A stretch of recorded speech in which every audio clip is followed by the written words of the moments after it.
Hello everyone.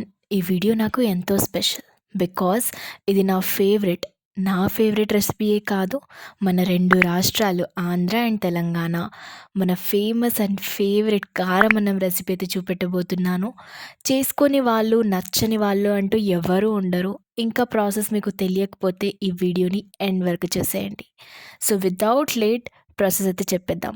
ఏం లేదండి, చాలా ఈజీ. ఫస్ట్ రైస్ తీసుకొని అందులో ఉప్పు, కారం, పసుపేసి బాగా కలుపుకొని పక్కకు పెట్టుకోవాలి. దాని తర్వాత ఒక కడాయిలో సరిపడంత ఆయిల్ వేసి ఆవాలు, జీలకర్ర అండ్ కొన్ని పల్లీలు వేసుకొని చిట్పట్లాడనివ్వాలి. దాని తర్వాత కరివేపాకు వేసి మనం కలుపుకున్న అన్నం వేసి బాగా కలుపుకోవాలి. కారం పచ్చివాసన పోయే వరకు మంచిగా ఫ్రై చేసుకుంటూ కలుపుకోవాలి అన్నంని.